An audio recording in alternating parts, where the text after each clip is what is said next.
It is not my purpose to debate the existence of ghosts. This is a matter of faith and belief. What I want to explain is the serious flaws in the common methods and equipment proposed to effectively detect a spirit. My goal is not to discourage individuals from ghost hunting, but rather to challenge the practice, forcing participants to learn more of the field and possibly find new, more effective and appropriate means for their research. In order to bring clarity and disprove a lot of the methods and equipment, I will break down the most common elements that are currently used to prove the paranormal.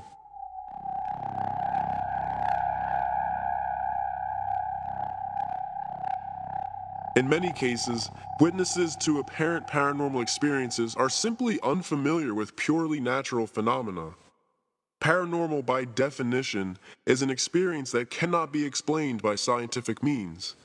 Approaching the paranormal from a research perspective is especially difficult because of the lack of acceptable physical evidence.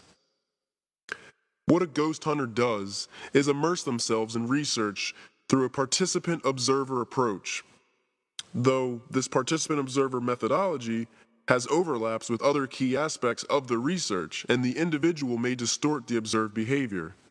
For example, an EMF detector detects infrared light, even visible light, not to mention the man-made sources, simple metals in the surrounding area, your own human body. So it is likely the equipment is just detecting the participant themselves, not the observed environment. Most ghost hunters rely on their high-tech equipment to give indisputable proof of the paranormal. Regular products are bought by ghost hunting equipment distributors. They slap a sticker that says ghost whatever on it. It's repackaged and sold as ghost hunting equipment, even though there's no connection between the actual purpose it serves and detecting a ghost. There's no reason to believe that this equipment can actually detect a ghost. They all serve a regular scientific function. Even Tom Cook of TomGadgets.com, one of the most prominent sellers of scientific paranormal kits, even states there exists no device that can conclusively detect ghosts. It's all a game, it's just for fun. There's no actual reason to believe that any of the equipment is actually finding anything. If you research, you will find this out. Let's look at an electromagnetic field meter, or an EMF meter, as many people prefer to use in their investigations.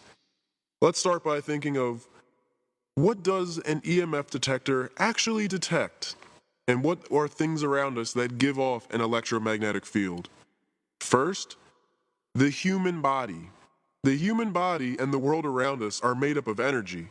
EM fields are generated by the human body.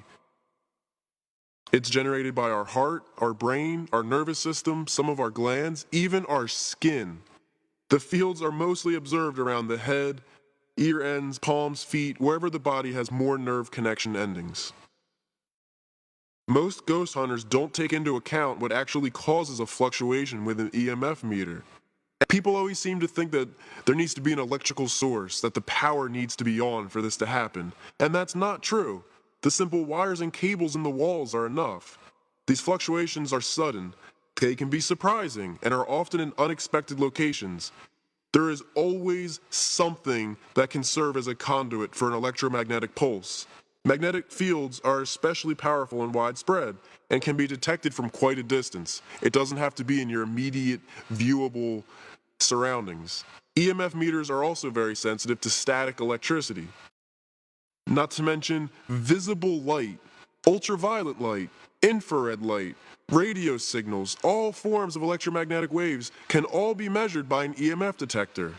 Most EM fields are man-made and occur in nature all the time. So more likely than not, the ghost hunter themselves are the cause to their detector going off. It is widely believed that ghosts create an EM field with their presence. Though there is no formal study or proof to actually back this theory, it is pure speculation with no basis. I wanted to find out if there was, so I decided to do some research, and I asked the question, who was the first person to use an EMF detector for the intent of paranormal research? Evidence traces back to the comic book and 1984 film Ghostbusters, where the character Egon uses a scientific-looking device with flashing lights and little arms that raise when a ghost is nearby. After Ghostbusters became popular, ghost hunters seeked to gain credibility by association with any type of device that otherwise actually performs a regular scientific function. It was the late 80s when the market began to expand, and part of it was the availability of certain types of technology that hunters wanted to start using in the field, like electromagnetic field detectors. So is there any reason to think that an anomalous electromagnetic field has anything to do with the supernatural? No. There is no reason. There is no reason. It's just a theory. And a theory that was even brought into modern society from a movie. There was no formal study, there's no science behind it. It was in a film, and people thought the film was cool and they went out and they mimicked it. It is easy to get the meter to emit a sound simply by waving your hand or moving your body. This is unsurprising, given what it was designed to detect. But new ghost hunters excitedly wave their EMF meters around and other high-tech equipment with no real understanding of how to use them, and then of course react to every inevitable flash and beep as if it were confirmation of the afterlife? EMF meters somehow had morphed into ghost detectors. Most EMF detectors never read zero because the world around us is composed of electromagnetic fields. The meters instead measure change. If you take an EMF detector and point it directly at your forehead, you will not get a reading. But if you hold the EMF detector close to your body, record the reading, then continue to move the meter away from your body, you will note that there is a difference in the reading. Especially with a tri-field meter. A tri-field meter can actually pick up the EM field produced by the human body at a distance of 10 feet, even through a wall. Most detectors are also direction sensitive, so the actual direction you're picking it up from will matter as well. If you want to hold your meter in a certain position to get a reading, if the field is running, left to right, let's say, in front of you, and you're turning the meter left and right or up and down, it will detect a change. It usually helps to have your detector in place and not moving it. Also keep in mind to take care of your EMF detectors from being damaged while traveling. If an EMF detector is bumped too hard, the accuracy calibrator will be thrown off forever, and the meter will no longer read correctly. So if you've ever dropped it or anything, you're never going to get normal readings. It's always going to do something strange. So let's talk about infrared video footage. When did it become that IR light is supposedly the best format to capture ghosts on? Who decided that? I would assume once the consumer market of video cameras included a night vision setting, people decided being able to investigate in the dark with this weird green footage was somehow better. An infrared light is used in night vision equipment when there is insufficient visible light to see. Night vision devices operate through a process involving the conversion of ambient light, which is then amplified by the infrared light's electrical process, then converted back into a more visible light. It's basically amplified. Infrared light sources can be used to increase the available ambient light for immediate real-time conversion to video at an acceptable frame rate of 24 to 60 frames per second, let's say. Point being, if it wasn't in real time, it could have a slower shutter speed, which would be able to pick up enough light, but then you can't move the camera around because everything will be blurry. IR allows you to run around handheld and still keep a good clean frame rate without blurring. Other than that, there is no reason for ghost hunters to use night vision. It helps provide images that are less clear and open to interpretation, which is of course great for ghost hunters. The more amateur the equipment, the more likely and unintended ghost sightings can take place, as the image's darks and highlights easily become unstable. This has nothing to do with paranormal, activity or tampering or anything. It has nothing to do with anything other than simple light technology. It's predictable. It's expected to look like that anywhere, whether it's haunted or not.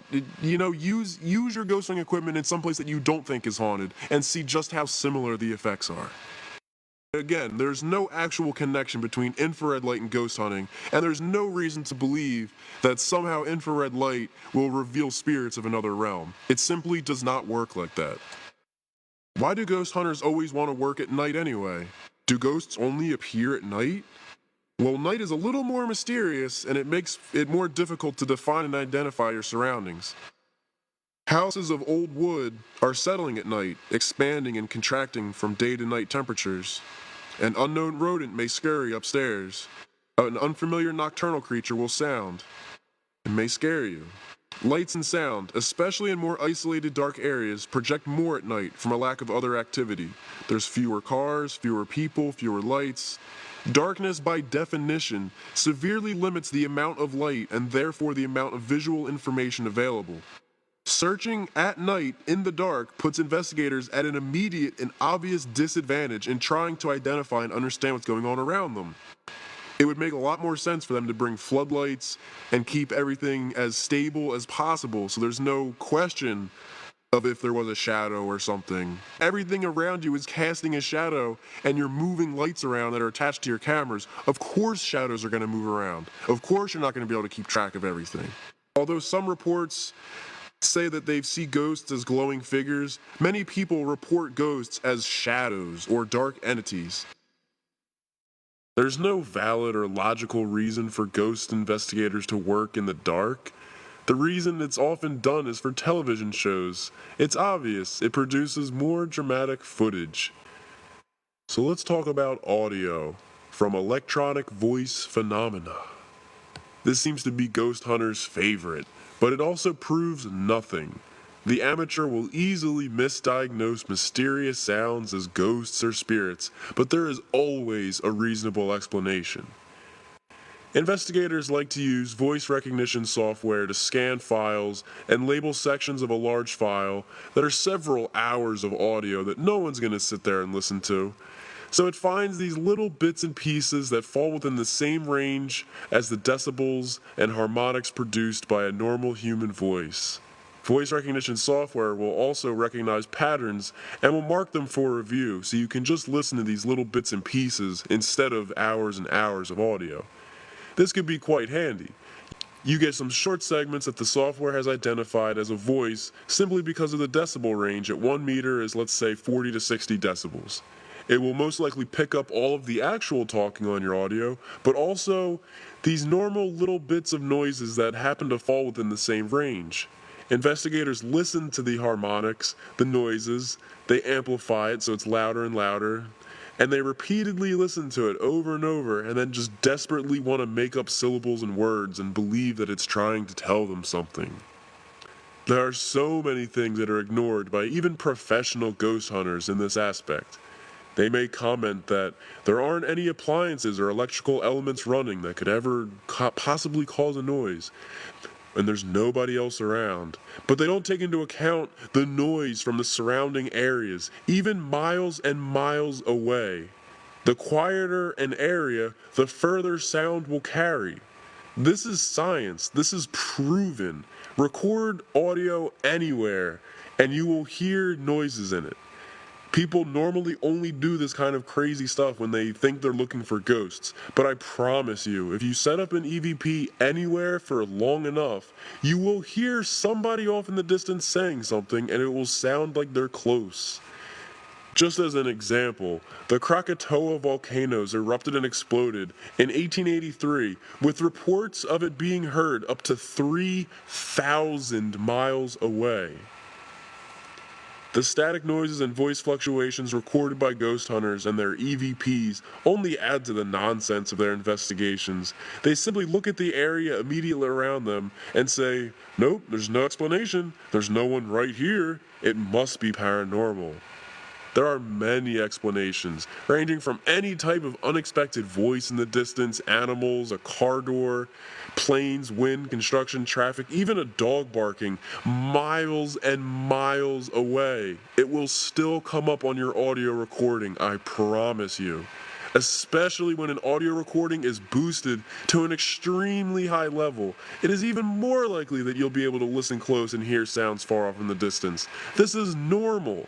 There's nothing crazy or strange or spiritual or spooky about it. On a side note, since sound is vibration, we're to assume that ghosts of another realm suddenly take on our physical form in our world and take on our identical physical vocal cords that vibrate, creating a clean, perfect audible tone exactly like ours for us to hear in perfect English. Wow. In terms of actually hearing a voice or something in the audio recording, consider the power of suggestion. If you try hard enough, just about any static sound can tell you anything you want it to. You could sit there and continuously rev your car engine and say, "Listen, I hear a voice saying, 'Get out, get out,'" suggests one person. And suddenly the next one hears it. "Oh yeah, I hear him say, 'Get out, get out.'" And the next person hears it, and the next person hears it. As soon as people tell you what to listen for, you're gonna hear it. Or it's a female voice saying, "Run," because, when she died, she was trying to run away. Or gun, she was killed with a gun. Or gum, her favorite candy. Or rum, her favorite drink. Or fun, or done, or whatever keyword conveniently corroborates with the investigation. It's not hard to do this.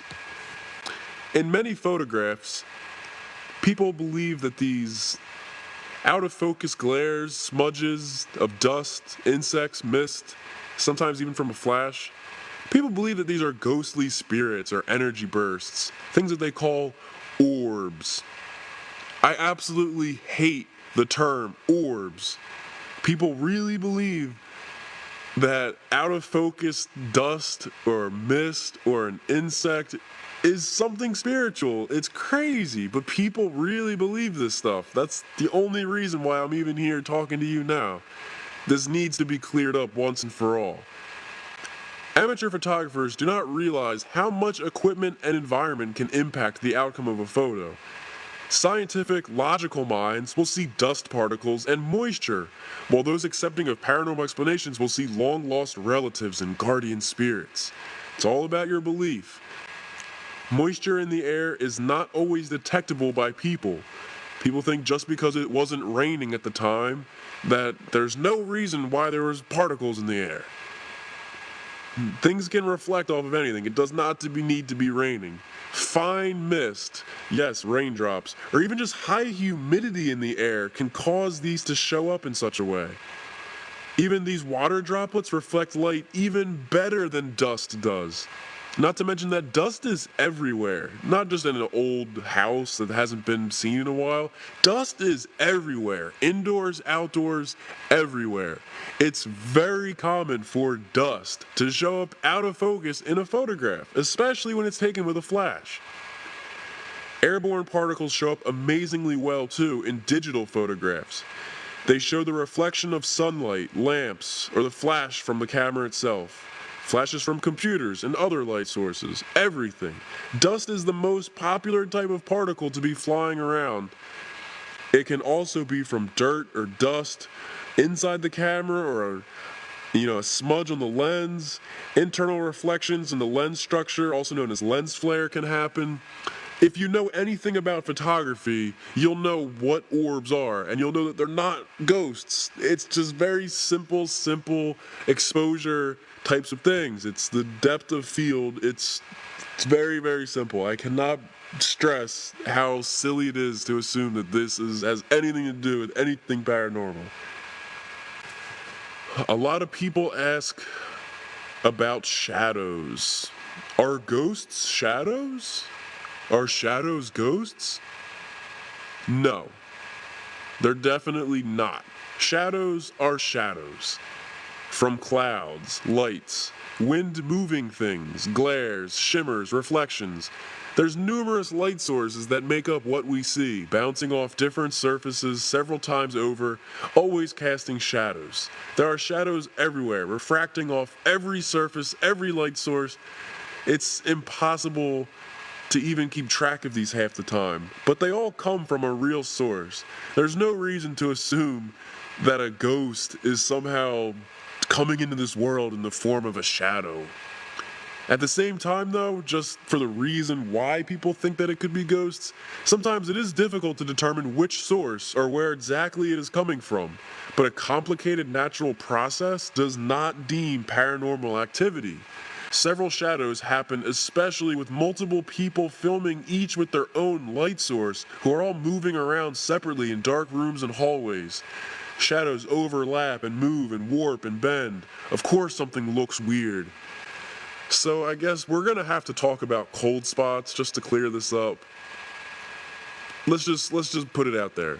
Air changes. It is the nature of air. It is inconsistent. There are cold pockets and warm pockets everywhere in every house, and this has virtually nothing to do with ghost manifesting. It is pure science. It is the atmosphere. We live on planet Earth. The human body can emit enough heat to cause fluctuations in air, as can appliances, battery-powered equipment, such as cameras and other high-tech ghost hunting equipment. Many paranormal researchers themselves are probably responsible for the changes they feel, but are ignorant to what their own presence causes. The explanation doesn't even take into account open windows, drafts, the warming and cooling of the air from the sun going back and forth from behind the clouds over the course of the day. There's a million things that can affect the temperature. Air changes constantly and inconsistently. This proves nothing. Outside of video evidence, focusing on just personal accounts, things that people say they've seen but don't actually have a photograph of, let's give credit to the power of the human brain here. Theory of mind is hardly tangible, but yet it is distinctly human. It is theory of mind that is also responsible for false belief and appearance reality tasks, where a person's brain will convince them that their perceived reality is reality, when in fact they are wrong. Don't understand what I'm saying? Let me give you an example. This type of skinny girls that look in the mirror and see themselves as fat, yeah. People look at clouds and see shapes. You look at an ink blotter test and eventually you see an image. This is what I'm talking about. Psychology has taught us how powerful our subconscious is in actually influencing our vision, and how suggestive our peripheral vision is especially. Ghosts almost always appear just out of our sight or off in the distance, typically in the convenience of unclear darkness. Most sightings are a glimpse or a shadow, rather than a clear definition. I think that has a lot to say about what we really believe ghosts are. It's just a misconception of normal things that we just desperately want to have an explanation for. Paranormal experience is something that cannot be classified. It cannot be put under a label and cannot be examined beneath a microscope. Like God, heaven, or hell, ghosts are a man-made belief and cannot be proven with factual evidence. There exists no possible science or research that will find definitive answers. Are there ghosts? No one really knows for sure. Do ghosts exist? Maybe. And at this point, a maybe is the closest that anyone is ever going to come to an answer.